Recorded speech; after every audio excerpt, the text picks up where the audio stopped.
এখন বিপদসংকুল কাঠৰ দলং যিকোনো মুহূৰ্ততে ল'ব পাৰে হয়তো আপোনাৰো প্ৰাণ হয় ঠিকই শুনিছে আপুনি এইখন অসমৰে অসম মেঘালয় সংযোগী এখন কাঠৰ দলঙে যিকোনো মুহূৰ্তত ল'ব পাৰে আপোনাৰো প্ৰাণ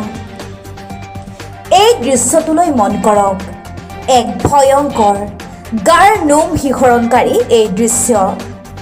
এইখনেই হৈছে অসম মেঘালয় সংযোগী কাঠ মিলৰ দলং যোৱা প্ৰায় 10-15 বছৰ ধৰি এনেদৰে জিয়াটো ভুগি আহিছে স্থানীয় হাজাৰ হাজাৰ ৰাইজে আজি উক্ত দলংখনেৰে বিদ্যালয়ৰ শিক্ষক এজনে বাইক লৈ আহি থাকোঁতে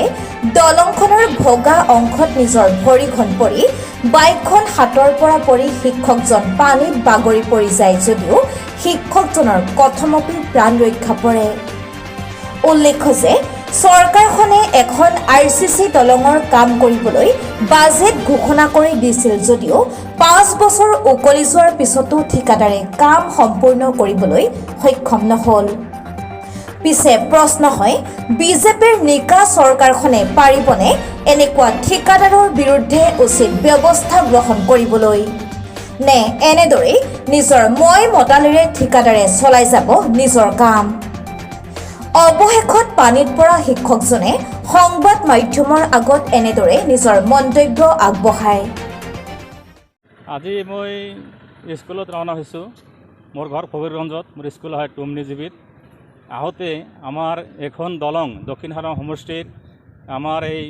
টুমনি বজাৰৰ পৰা মেঘালয়ৰ লগত সংযোগী দলংখন বহুত জুৰুলা অৱস্থা এই দলঙেৰে দৈনিক হাজাৰ হাজাৰ মানুহ ইফালৰ পৰা সিফালে যায় অসম মেঘালয়লৈকে মোক এই ব্ৰিজত যিমান মানুহ চলাচল কৰে বাইক লৈ চাইকেল লৈ ভৰিৰ খোজকাঢ়ি কিন্তু বহুত বিপদজনক কোনো সময়ত মানুহ তলত বাগৰি পৰে আজি মোৰে এনেকুৱা অৱস্থা হৈ গৈছে মই বাইক লৈ আহোঁতে ইমান জৰাজীৰ্ণ দলং ইয়াত ভৰিৰ অহাৰ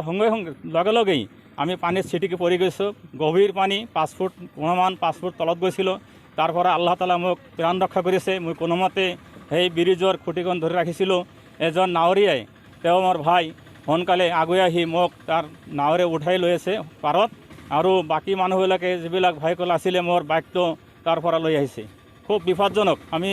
চৰকাৰৰ ওচৰত বিনম্ৰভাৱে অনুৰোধ কৰোঁ আমাৰ এই স্থানীয় MLA দক্ষিণ চালমাৰ সমষ্টিৰ ৱাজদাৰী চৌধুৰীক ইয়াৰ আগেও বহুত অৱগত কৰা হৈছে ব্ৰিজ সম্পৰ্কে কোনো কাণ সাৰ দিয়া নাই আজি মই বিশেষভাৱে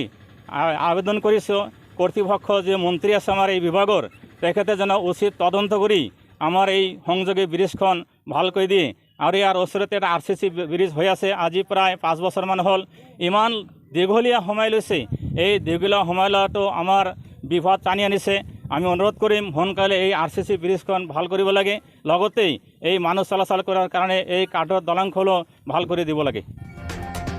ফকীৰগঞ্জৰ পৰা মনোৱাৰ হুছেইনৰ ৰিপৰ্ট